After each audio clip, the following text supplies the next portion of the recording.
Standardisation of cream and milk, यानी हम standard जो करते हैं क्रीम और मिल्क का, यानी हमको फैट परसेंटेज कम करनी है या ज़्यादा करनी है, वो कैसे करेंगे। यह है बीएससी एग्रीकल्चर तथा बीवीएससी आईडीडी इन सभी कोर्सों में ऑलरेडी होता है, तथा नॉर्मल किसान या मिलकर या दूधिया जो होते हैं या इंडस्ट्री लेवल पे भी आप इसको स्टैंडर्ड कर सकते हैं।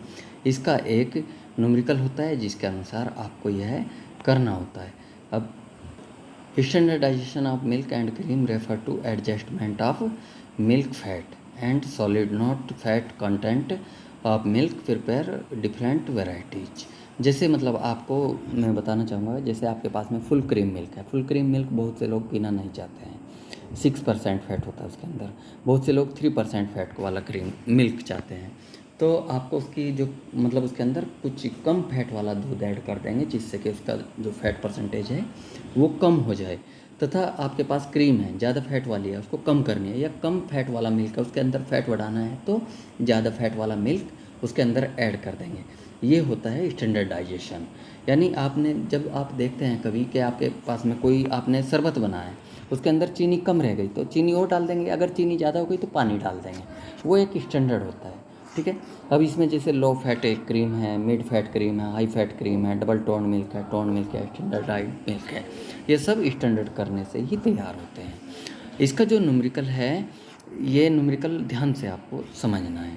न्यूमेरिकल जो होता है इसमें, जैसे हमको एक दूध तैयार करना है, 1000 kg मिल्क है, 6% फैट है, 4% फैट वाला हमको दूध तैयार करना है। अब हमारे पास में दूसरा जो दूध है वो है 1.5% फैट वाला, और हमको कैलकुलेशंस करनी है, यानी जो कैलकुलेशंस करनी है हमको प्रिपेयर मिल्क की कितनी क्वांटिटी बनेगी, यानी 4% फैट वाला जो दूध है इसकी कितनी क्वांटिटी बनेगी, और मिक्सचर वाला जो दूध है 1.5% फैट वाला, उसकी कितनी क्वांटिटी हमको ऐड करनी पड़ेगी। सबसे पहले तो हम इसके अंदर एक ध्यान रखना है कि ये पियर्सन स्क्वायर फॉर्मूला लगता है। ये आपको एक चतुर्भुज तैयार करना है। चतुर्भुज तैयार करने के लिए आपको एक मतलब 4 भुजाओं वाला एंगल बनाना है। इसके अंदर आपको जैसे ये एंगल बना है, ठीक है, इसके अंदर एक एंगल बनाना है। अब इसमें आप क्या करेंगे, एक एंगल ऐसे बना लेंगे, ऐसे बना लेंगे बीच में। मैंने इसको बनाया था लेकिन अप डाउन हो गया, ठीक है। तो ऐसे आप तैयार करेंगे। आपने जब ये एंगल तैयार कर लेंगे, इसको बोलते हैं पियर्सन स्क्वायर फॉर्मूला। अब इसमें ये ध्यान देना है, जब आपका एंगल तैयार हो जाएगा तो आप इसमें जो दूध बना रहे हैं, यानी 4% फैट वाला आपको दूध बनाना है, तो वो बिल्कुल बीच में आप रखेंगे। अब आपने किस दूध से तैयार किया है यानी 6% फैट वाले से किया है।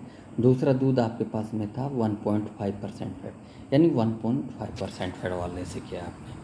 अब इसमें आपको ध्यान देना है कि जैसे आपने 6% फैट वाला जो दूध लिया है, 6% फैट वाला दूध है, दूसरा 1.5% फैट वाला है, आपको 6% फैट वाले से इसमें आपको ऐसे माइनस करना है, यानी 6 - 4 डिवाइडेड जो 4 है उसको आपको 2 कर देना है और नीचे लिखना है, और 1.5 में से इसको ऐसे माइनस करना है, यानी 2.5। ये हमेशा ध्यान रखना कि 6 जो इसमें माइनस होता है हमेशा एंगल में होता है, ठीक है। इसमें आमने सामने माइनस नहीं होता है, बिल्कुल एंगल लेके चलना है, ये ध्यान रखना। अब जब हम ये माइनस कर लेंगे, फिर हमको ये ध्यान देना है कि जो 6% फैट वाला जो हमको दूध चाहिए, वो चाहिए हमको 2.5 kg, यानी 2.5 पार्ट हमको 6% फैट वाला हमको चाहिए, और 1.5 वाला हमको चाहिए 2 पार्ट, यानी 2 kg। और टोटल हम इनको फिर प्लस कर लेंगे। प्लस करने के बाद क्या होगा, फिर आपका 4.5 kg हो जाएगा।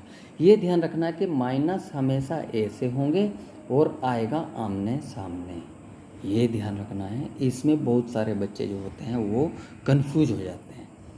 बस जिसकी समझ में ये चीज़ आ गई तो समझो कि वो इस न्यूमेरिकल को बड़ी आसानी से सॉल्व कर लेगा। एक बार फिर समझिए, माइनस ऐसे होगा और आमने सामने आएगा, ठीक है। ये केजी लगा लो या पार्ट आप लगा लीजिए इसको, और प्लस हमेशा ये सामने होगा, ठीक है। ये बिल्कुल ध्यान देने योग्य है। अब इसमें आपको क्या करना है कि अब इसमें कैलकुलेशन होती है मेन। 2.5 kg मिल्क जो है 6% फैट वाला, यानी 2.5 kg मिल्क जो है 6% वाला आपको चाहिए। मतलब जो 2.5 kg 6% फैट वाला मिल्क है वो 4.5 kg मिल्क तैयार करेगा 4% फैट वाला। यानी ये जो है 4.5 kg जो टोटल दूध बना है ये बना है 4% वाला। अब इसमें अगर 1 kg मिल्क हमारे पास 6% फैट वाला है तो फिर बनेगा हमारा 4.5 divided by 2.5 kg। Normal calculation है, ठीक है। अगर हमको करना है 1000 किलोग्राम हमारे पास 6% फैट वाला है दूध है, ठीक है, तो बनेगा 4.5 डिवाइडेड बाई 2.5 kg इंटू 1000, ठीक है। फिर कितना आएगा कैलकुलेशन अगर हम निकालेंगे तो 1800 किलोग्राम, ठीक है। यानी 1800 किलोग्राम टोटल दूध तैयार होगा 4% फैट वाला। 1000 किलोग्राम दूध 6% फैट वाले से। अब हमको ये तो पता चल गया। अब हमको निकालना है कि 1.5 kg वाला जो दूध है वो हमने कितना मिक्स किया, यानी टोटल 1000 किलोग्राम हमारे पास ये दूध था और 1.5 वाला हमने दूध जो ऐड किया 4% फैट वाले के लिए वो हमको करना है। यानी 1800 किलोग्राम टोटल बना, 1000 हमारे पास था तो माइनस कर देंगे 1800 माइनस 1000 किलोग्राम, यानी 800 किलोग्राम हमको दूध और ऐड मिला करना पड़ा। ये आपका हो गया 1.5 kg मतलब परसेंट फैट वाला जो दूध है वो हमको 800 किलोग्राम और ऐड करना पड़ेगा। अब 4% फैट वाला जो दूध है वो 1800 किलोग्राम बना और मिक्स जो दूध किया हमने 800 किलोग्राम हमने दूध किया है मिक्स इसके अंदर। अब ये बिल्कुल ध्यान देने। अब सेकंड जो कैलकुलेशन है इसमें 5000 किलोग्राम हमने दूध तैयार करना है 3% फैट वाला। ये उसकी एक तरह की कैलकुलेशन है लेकिन थोड़ी अलग है। उसमें हमने जो दूध था वो 1000 किलोग्राम ऑलरेडी हमारे पास था और उसमें मिक्स किया अलग से, तब जाके हमने 4% फैट वाला दूध तैयार किया, ठीक है। लेकिन इस कैलकुलेशन में हमको क्या करना है कि जो दूध तैयार करना है वो हमको दिया है 5% फैट वाला दूध हमारे पास है, 2% फैट वाला है, दोनों को मिक्स करके बनाना है। यानी हमको निकालना है 5% फैट वाला कितना ऐड किया और 2% फैट वाला कितना ऐड किया। ये कैलकुलेशन उससे बिल्कुल अलग है थोड़ी सी, इसको भी ध्यान देना है। ये formula same Pearson square formula है, इसमें आपको वही सेम चीज़ करनी है।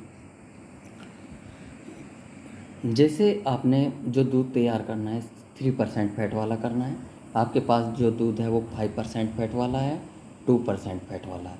आपने जो माइनस किया है वो ऐसे किया है बिल्कुल एंगल से और आया आपका हमेशा की तरह ऐसे, ये आपका आ गया आमने सामने, ये ध्यान देना। अब जैसे इसमें नॉर्मली मैंने आपको बताया 5% फैट वाला जो दूध है 1 किलोग्राम ऐड करेंगे, 2% फैट वाला 2 किलोग्राम करेंगे, टोटल बनेगा 3 किलोग्राम। अब ऐसे आपको फिर कैलकुलेशन निकालनी है। इसमें 3 kg दूध जो है वो 3% फैट वाला प्रिपेयर होता है 1 kg 5% वाले से, और 1 kg दूध जो तैयार होगा वो 1/3 kg 5% फैट वाले से तैयार होगा। अब इसके बाद आपका 5 kg जो दूध है 5000 किलोग्राम दूध है वो 3% फैट वाला, वो सेम कैलकुलेशन 1/3 इंटू 5000 ये आ जाएगा 1666.67। अब 2% फैट वाला आपने क्या कितना ऐड किया, यानी 5000 किलोग्राम टोटल हुआ, 1666.67 आपका जो है 5% फैट वाला ऐड आपने मिक्स किया, तो 5000 में से 1666 यानी 5000 ये है, 5000 में से 1666 जब निकालेंगे तो 2% फैट वाला ये 3333.33 किलोग्राम आपको ऐड करना है। ये आपका रिजल्ट हो गया। अब इसके बाद में आपका आएगा third calculation, standardisation of cream, यानी क्रीम का भी स्टैंडर्डाइजेशन का न्यूमेरिकल आपको आएगा। इसमें 500 किलोग्राम आपको क्रीम तैयार करना है 35% फैट वाला, आपके पास में 50% फैट वाला और 30% फैट वाला क्रीम है। सेम आपको जो कैलकुलेशन करनी है वो उसी की तरह पियर्सन स्क्वायर फार्मूला लगाना है। जो क्रीम बनानी है 35% फैट वाली वो अंदर रखनी है, 50% फैट वाली जो है वो ऊपर रखनी है, 30% फैट वाली दूसरी क्रीम है वो नीचे रखनी है। 50 में से हम माइनस करेंगे 35, 15 आ जाएगा, और 30 में से 35 माइनस करेंगे 5 आ जाएगा। ठीक है, और इसमें माइनस का कोई रोल नहीं है। मान लिया 30 में से 35 निकालेंगे तो यहाँ माइनस लिखेंगे, नहीं प्लस ही लिखें, कोई दिक्कत नहीं है। और फिर इसको 50 वाला आपको कितना मतलब क्रीम चाहिए, 50% फैट वाला जो क्रीम चाहिए 5 किलोग्राम यानी आपको क्रीम चाहिए। ये आपका आमने सामने आएगा, मतलब माइनस ऐसे होगा और आएगा आमने सामने, ये पहले भी मैं बता चुका हूँ। फिर सेम कैलकुलेशन उसी की तरह आपको निकालनी है, यानी 20 केजी जो क्रीम जो टोटल बनी है 35% फैट वाली, वो 5 किलोग्राम क्रीम ऐड की है हमने 50% वाली, यानी 50% वाली 5 किलोग्राम क्रीम से हम 20 किलोग्राम 35% फैट वाली बना सकते हैं।